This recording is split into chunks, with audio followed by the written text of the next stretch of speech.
কিতাবের মধ্যে পাওয়া যায় যখন কোনো ব্যক্তি মারা যায়, মারা যাওয়ার পরে তার শরীরের কাপড়গুলো, মারা যাওয়ার পরে কি কাপড়গুলো থাকে না খুলে আস্তে আস্তে?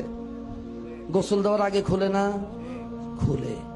এই কাপড়গুলো খোলার পরে থেকে নিয়ে ঠিক একদম আপনার কাফন করানোর পূর্ব পর্যন্ত এই অল্প সময়ের মধ্যে সে নেককার যদি হয় তাহলে নেক জায়গাগুলো জান্নাত সেই জায়গাগুলো দেখাইয়া তাকে আবার তার জায়গায় নিয়ে আসবে। সুবহানাল্লাহ।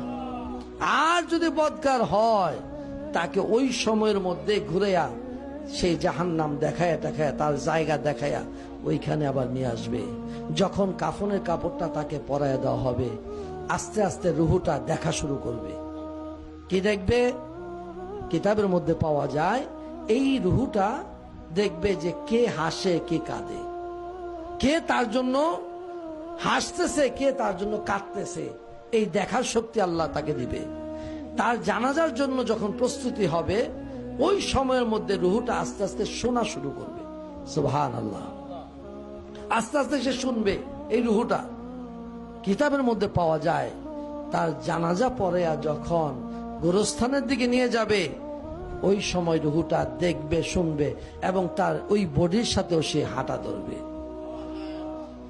এই হাঁটতে হাঁটতে যখন তাকে কবর দেশে রাখা হবে, কবরে রাখার পরে ওই মৃত ব্যক্তির রুহুটাকেও ধরে তার বডির মধ্যে যখন তাকে শোয়া দেওয়া হবে, এই মাটি যখন দেওয়ার পূর্বে চাটাইটা যখন বিছিয়ে দেয়, ওই বিছানোর আগ পর্যন্ত, এই মাটি ঢালার আগ পর্যন্ত তার রুহুটাকেও তার বডির মধ্যে কাফনের কাপড়ের মধ্যে দেওয়া হয়।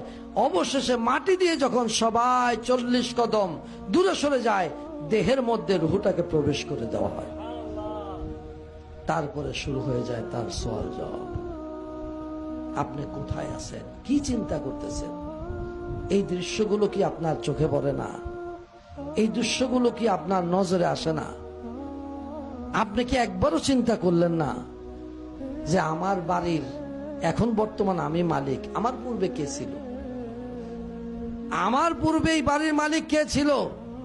আপনার কি একটু মাথায় ধরে না? এই বাড়ির মালিক তো আমি না। আমার পূর্বে যিনি ছিলেন তিনিও তো না, তিনার পূর্বে যিনি ছিলেন তিনিও তো না। বাড়ির জায়গায় বাড়ি পড়ে আছে।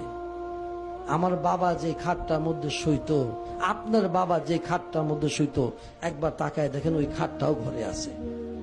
ওই জাজিম আছে, তোষক আছে, বালিশ আছে, বিছানা আছে, সবই আছে, কিন্তু মানুষটা তো নাই।